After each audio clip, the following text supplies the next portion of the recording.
మంచి హోదాలో ఉన్నటువంటి ముఖ్యమంత్రి గారి గౌరవమైన రాజ్యాంగబద్ధమైన పదవులు ఉన్న వ్యక్తిని ఎలాంటి మాటలు మాట్లాడినో ఇలా మన తెలంగాణ సమాజం అంతా కూడా ఇలా సిగ్గుపడాల్సిన అవసరం ఉన్నది. ఇదే మనం నేర్చుకున్న సంస్కృతి తెలంగాణ గురించి మనం తెలంగాణ తెచ్చుకున్న మరి ఇందుకొరగానే ఒకసారి ఆలోచన చేయాల్సిన అవసరం ఉంది. కాబట్టి తెలంగాణ ప్రజలారా ఒక్కసారి మళ్ళీ మీరు గమనించండి. మీరు ఇచ్చిన తీర్పును గౌరవించే విధంగా పాలన సాగుతుంది. కాబట్టి దీనికి ఆటంకం కలిగించిన ఏ శక్తినైనా విడిచిపెట్టే ప్రసక్తి లేదు. ముఖ్యమంత్రి గారి గౌరవానికి భంగం కలిగించే ఏ శక్తినైనా అని తెలంగాణ సమాజం అడ్డుకుంటుంది. ఇక్కడ మన నర్సాపూర్ నియోజకవర్గం కానీ మెదక్ జిల్లాలో కానీ నిన్ననే మేము ఒక కార్యక్రమం మన మైనంపల్లి హనుమంతరావు గారి నేపథ్యంలో నిన్న మేము సిద్దిపేటకు తరలి వెళ్ళడం జరిగింది. అది కూడా ఒక సంకేతమే.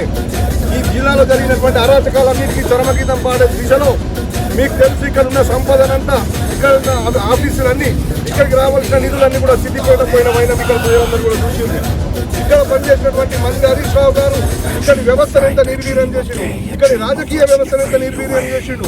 మరి ఇక్కడ ఉన్నటువంటి సంపదను ఇక్కడికి వచ్చినటువంటి సిఎస్ఆర్ ఫండ్స్ కూడా మన కళ్ళ ముందరనే సిద్దిపేట తరలిపోయినాయి. మరి ఇవన్నిటి మీద మనం ఖబర్దారం చేసి ఒక హెచ్చరిక చేసి ఎక్కడ ఎవరికి అవినీతి టీఆర్ఎస్ నాయకుల ద్వారా జరిగినా ఎవరు బాధపడవలసిన అవసరం, ఎవరు భయపడాల్సిన అవసరం లేదు. ఇక్కడ నర్సాపూర్లో కూడా అదే చెప్తున్నాం.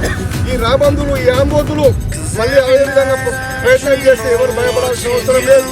ఈరోజు పోలీస్ వ్యవస్థ కానీ ఏ వ్యవస్థ కానీ ఏ అధికారి కానీ ఇక్కడ ఉన్నటువంటి మనమందరం కలిసి దాన్ని అడ్డుకుంటాం. మనమందరం కూడా కలిసి వాళ్ళకి న్యాయం జరిగే విధంగా మనం పోరాడతాం. వీళ్ళ అక్రమాలన్నీ కూడా ఎక్కడికక్కడ నర్సాపూర్ పట్టణం అయితేనేమి నర్సాపూర్ నియోజకవర్గంలో ఏ మూలకైనా కానీ ఎవడు అవినీతి చేసినా గత ప్రభుత్వంలో చేసినటువంటి అక్రమాలు కూడా బయటకు తీసి అన్నింటినీ కూడా ప్రజలకు వివరించే కార్యక్రమం చేపడతాం. ఇక్కడ కూడా స్థానిక నాయకులు ఎవరైనా కానీ ఫ్రస్ట్రేషన్లో బయటకు వచ్చినా మనం ఎవరిని కూడా ఇడిచిపెట్టలేదని ఈ సందర్భంగా చెప్తూ మరి బాలికా సుమన్ మీద కానీ మరి లిక్కర్ రాని కవిత మీద కానీ మేము ఈరోజు పోలీస్ కంప్లైంట్ ఇచ్చినాం. వాళ్ళని అరెస్ట్ చేసి మరి రాజ్యాంగాన్ని రక్షించాల్సిందిగా మేము అందరికీ కూడా అధికారులకు ప్రభుత్వానికి విన్నవించుకుంటున్నాం.